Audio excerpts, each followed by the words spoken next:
2 kilogram object at rest is acted on by the constant forces shown for 3 seconds. So here are the forces, F1, F2 and F3. No force acts on the object after 3 seconds.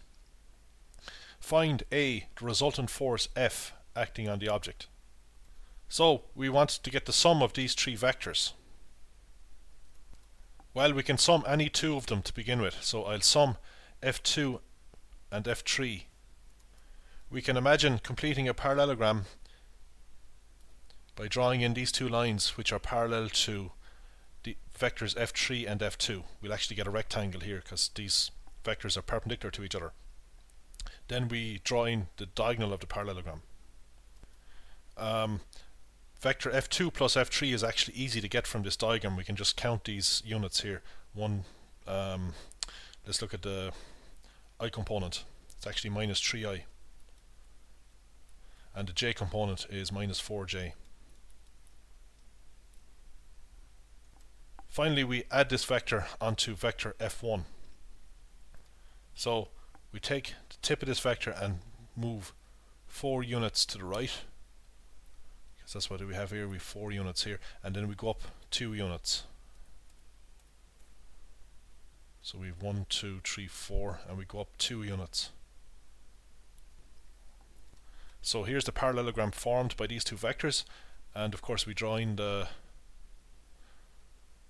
diagonal here, and this is the sum of the 3 vectors. So what is this vector? Well, you can see from the diagram it's actually 1i minus 2j. So without a diagram, of course, we can add these 3 vectors easily. We just add the I components. So we've plus 4i minus 3i is 1i, plus 0 here, there's no I component here, giving us 1i. To get the j component, we have plus 2j minus 4j plus 0j. That gives us minus 2j. So the resultant force is I minus 2j. To get the acceleration of the object, we apply Newton's second law.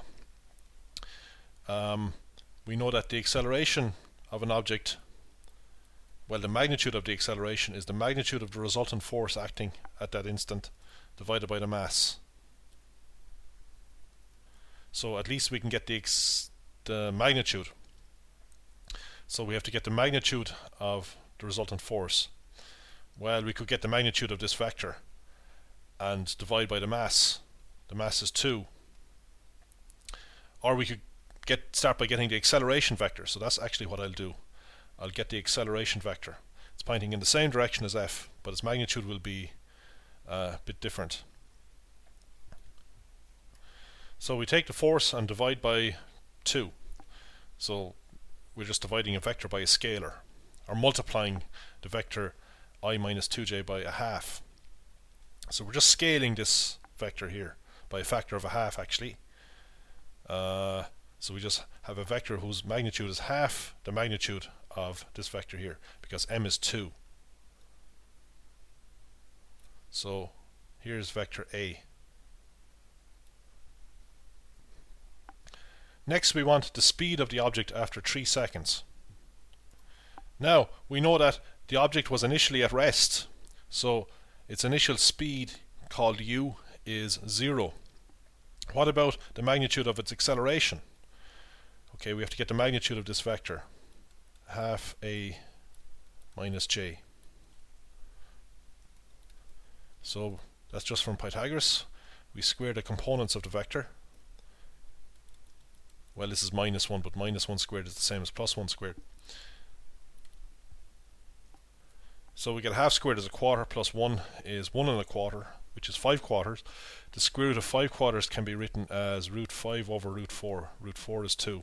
So I'll write it like this. Okay, so the initial speed is 0, the acceleration is root 5 over 2, and the motion lasts for 3 seconds. So we're dealing with linear motion with constant acceleration, basically. So we've covered that before. And we want to get the speed of the object after 3 seconds, so we want to find out what v is. So we know that v equals u plus at. So just plug these in. So we have root 5 over 2 times 3. I'll just write that as 3 root 5 over 2. So the object is going to move in the direction of the resultant force. That's because the object was initially at rest. Now if the object wasn't at rest, if it had some velocity before these three forces act on it, well then it's a very different story, it's a lot more complicated. But it's straightforward here because the object was at rest.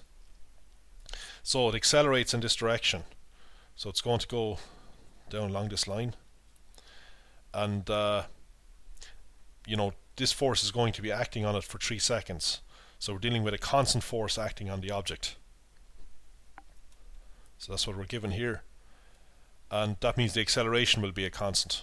Now, nearly all the examples we deal with, the forces acting on an object are constant. So the resultant force will be constant, hence the acceleration will be constant. So the object is going to go from a speed of 0 to some maximum velocity. It'll have that maximum velocity at t equals 3, because after 3 seconds no force acts on the object. The force is suddenly dropped to 0 at t equals 3. Next we need the velocity of the object after 3 seconds. The magnitude of the velocity is the speed, which is 3 root 5 over 2. To get the velocity vector we need to know the direction in which the object moves. Well, it moves along this line, of course, in the direction of the resultant force. Now, what we could do is get a unit vector in the direction of the resultant force F and multiply that unit vector by the magnitude of the velocity or the speed, and that'll give us the velocity vector. Well, to get this unit vector, we take vector F, which is I minus 2j, and divide it by its magnitude.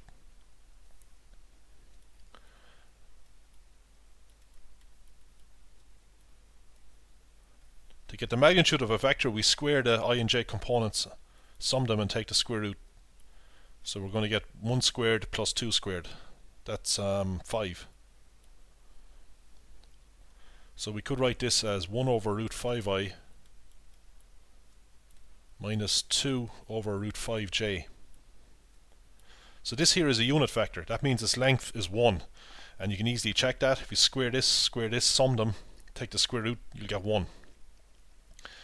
And of course it's in the same direction as f, because all we've done is divided vector f by a scalar, or multiplied it by 1 over the magnitude of I minus 2j. So we could think of dividing or multiplying f by a scalar. It doesn't matter which way you want to put it.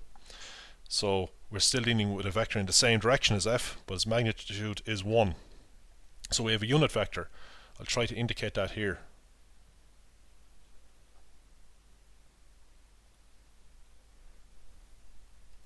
I will call the unit vector in the direction of f hat. Just put this little hat symbol, is often used to denote a unit vector. So now we can get the velocity vector v, the velocity of the object after 3 seconds. So after 3 seconds the object has moved on somewhere down here, and we want its velocity vector. This is not drawn to scale, of course. It's gone somewhere down here. It could be gone a long way, I'm not sure. But anyway, it's going to be a vector that points in the same direction as f hat. But the magnitude of v is 3 root 5 over 2. And we want to multiply that magnitude by the unit vector, f hat.